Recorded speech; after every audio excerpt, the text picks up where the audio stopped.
Hello, students. Welcome back. Today we are going to start with chapter 3 from the book Beehive.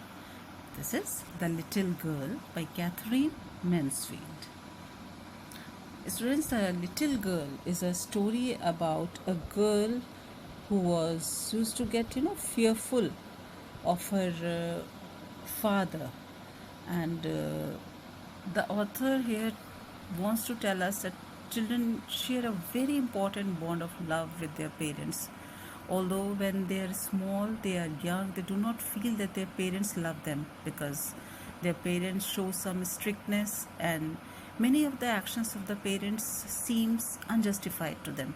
But as they grow and they understand and realize that all those acts done by their parents were beneficial for them.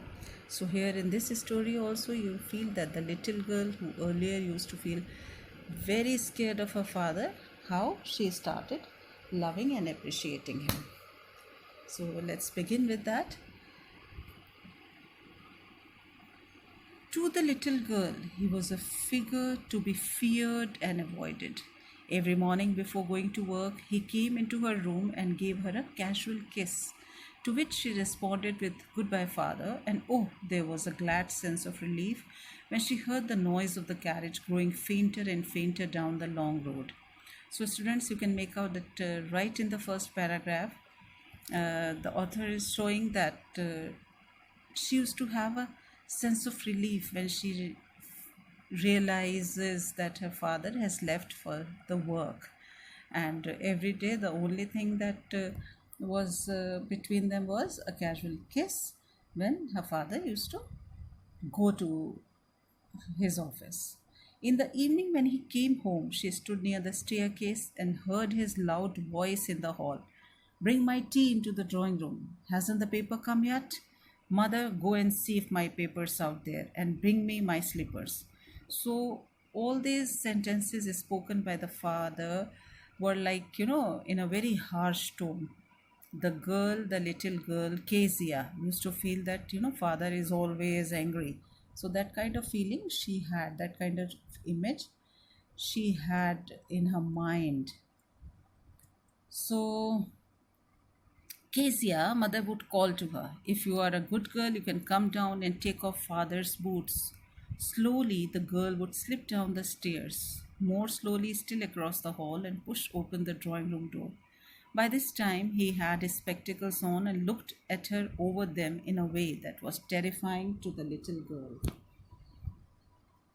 So,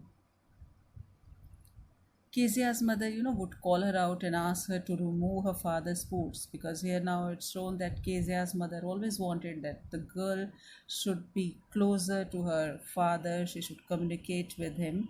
And in order to make her obey, she never, did all these things with her own wish, but just to obey her mother, she would come down and quietly and unwillingly she used to do this, because she never wanted to face her father, she feared him.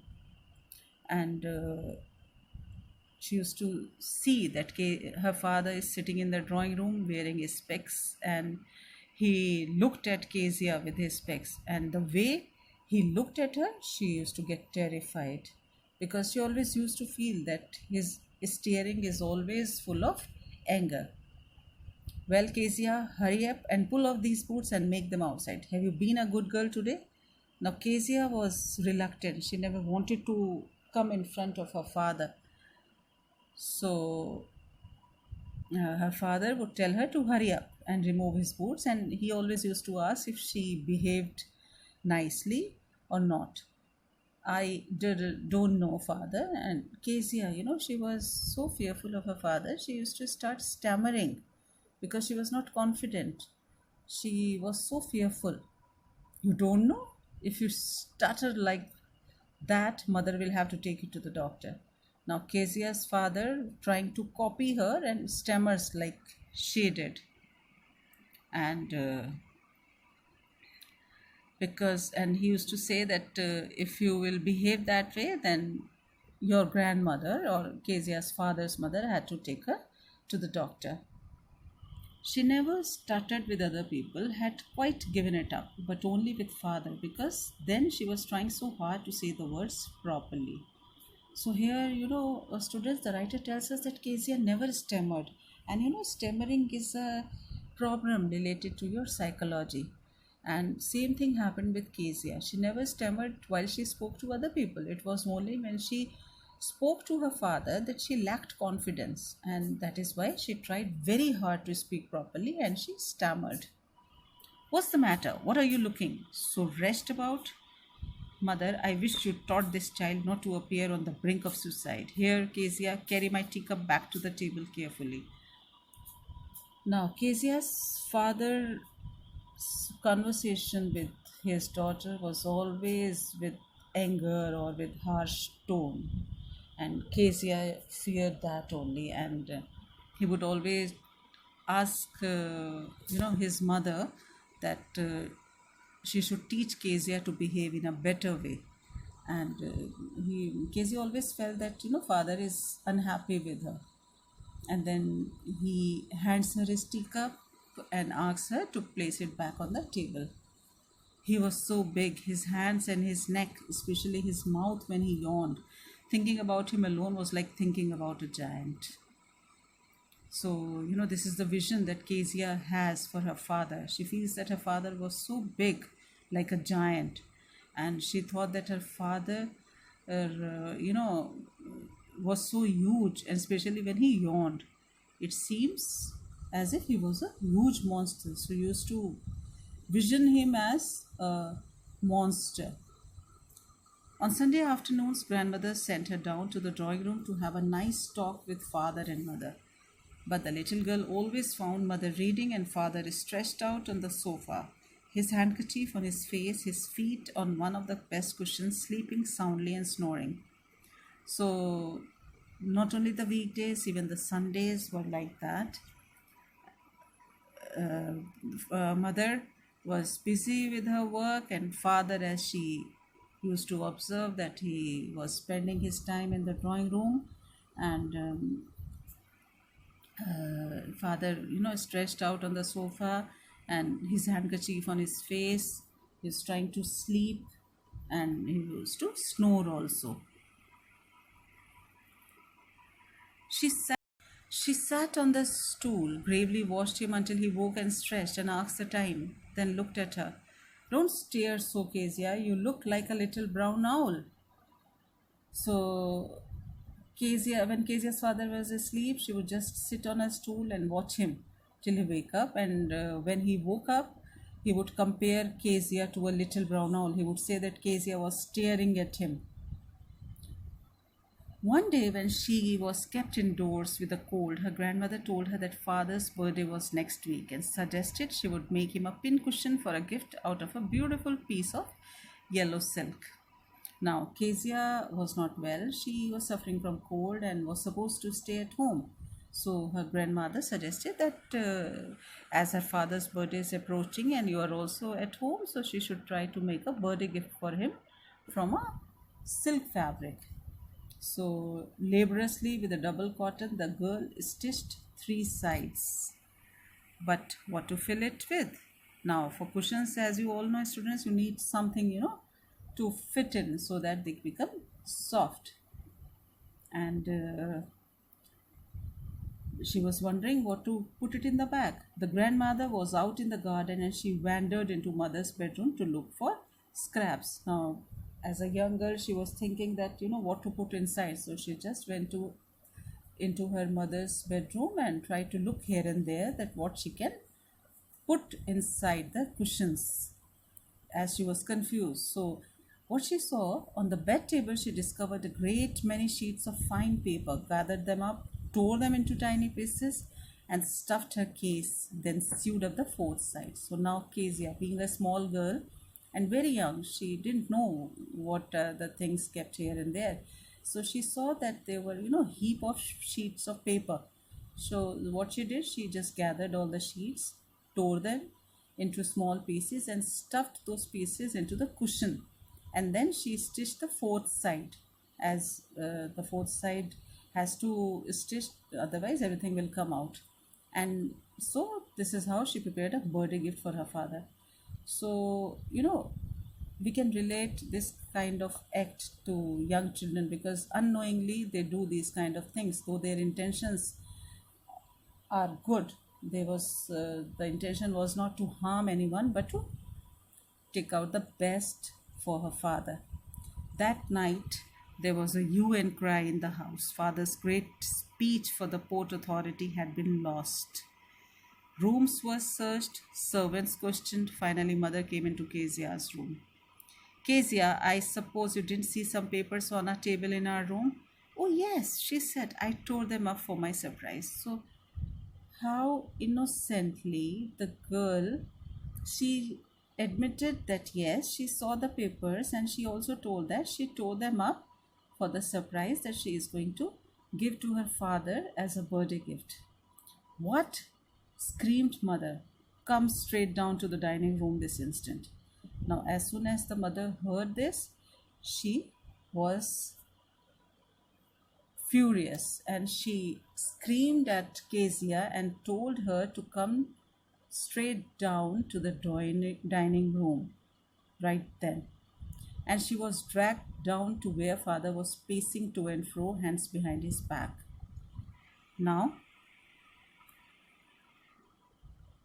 Kezia's father was full of tension as his important documents have been lost, and what she did with the documents, she just torn into pieces. Now Kezia is going to get a good scolding for the mischief that she has done. Well, he said sharply. Mother explained. He stopped and stared at the child. Did you do that? Again Kezia started stammering. No, no, no, she whispered. Mother, go up to her room and fetch down the damn thing. See that the child's put to bed this instant. Now, why is Kezia's father referring to the cushion that she has prepared as a damn thing? Because he's angry at the cushion. He thought that, that cushion is the root cause of all the problems. And as she has torn all the important documents, so he just ordered that she should be sent to sleep at that instant. So, crying too much to explain, she lay in the shadowed room watching the evening light make a sad little pattern on the floor. Kezia wanted to justify her action as she was innocent. She did not mean to harm her father. She was just preparing a surprise birthday gift for him. She was very sad.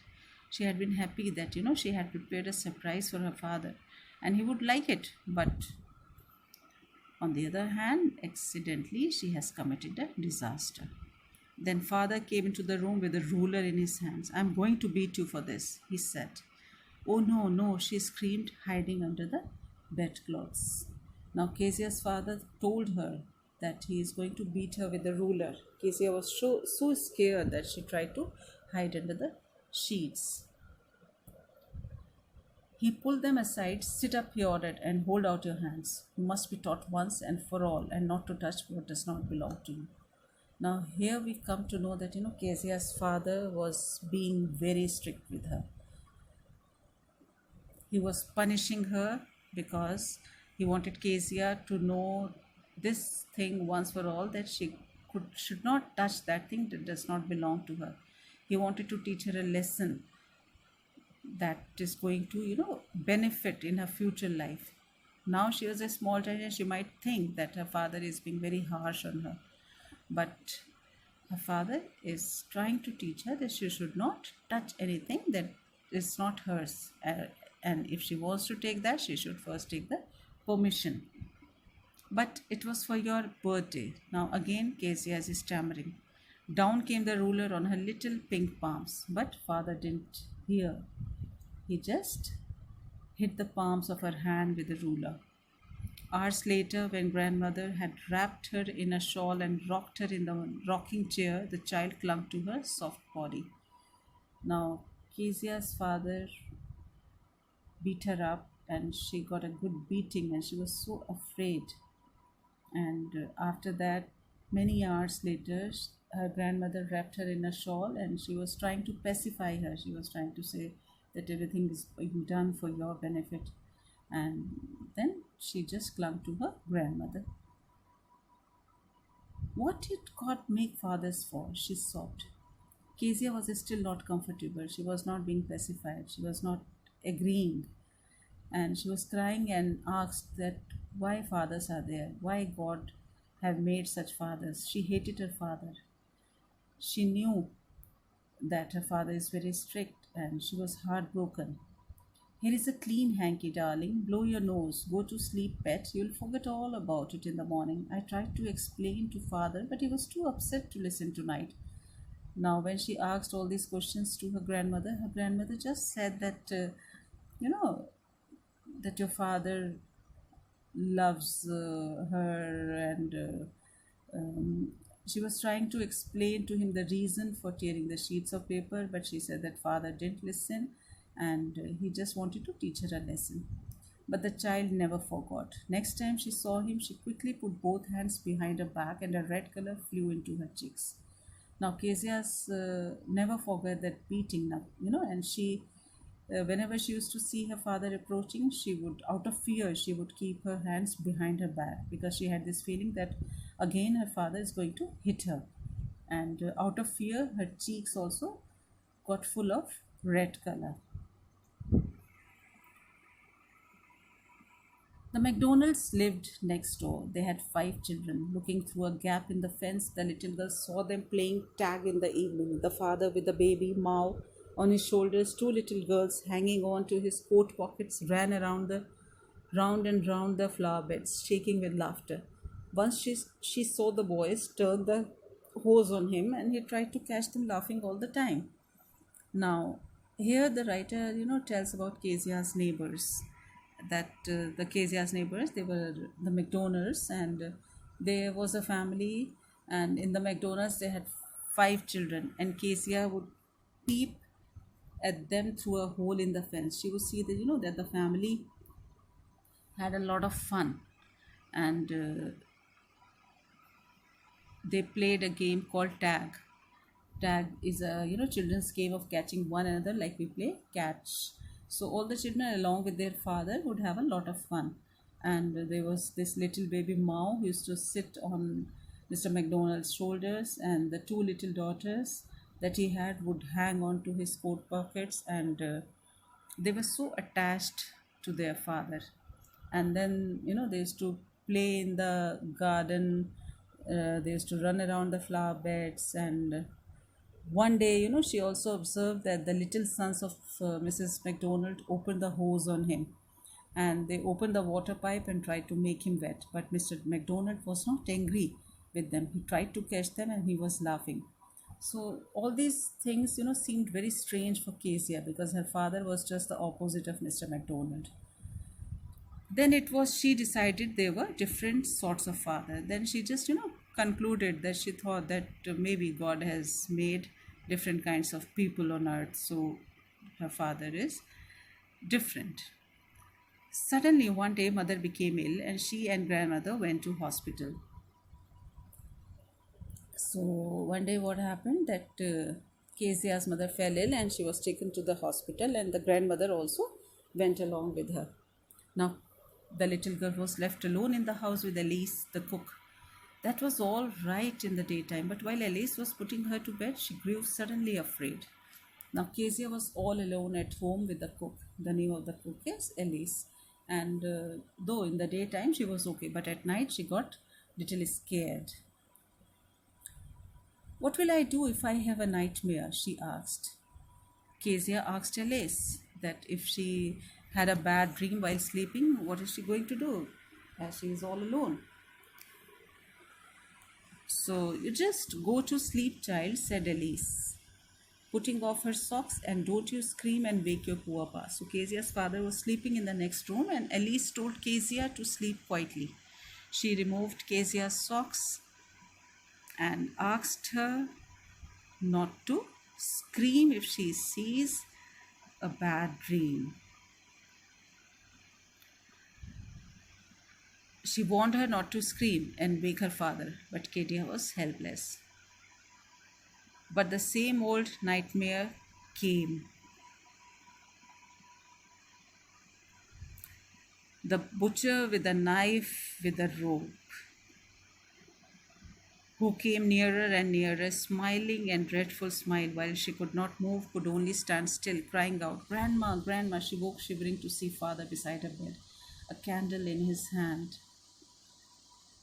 So that nightmare again came to Kezia, which she always used to see very often. And the nightmare was like that: she would see a butcher, and this butcher would hold a big knife, a huge butcher's knife, and a rope, and he would approach Kezia.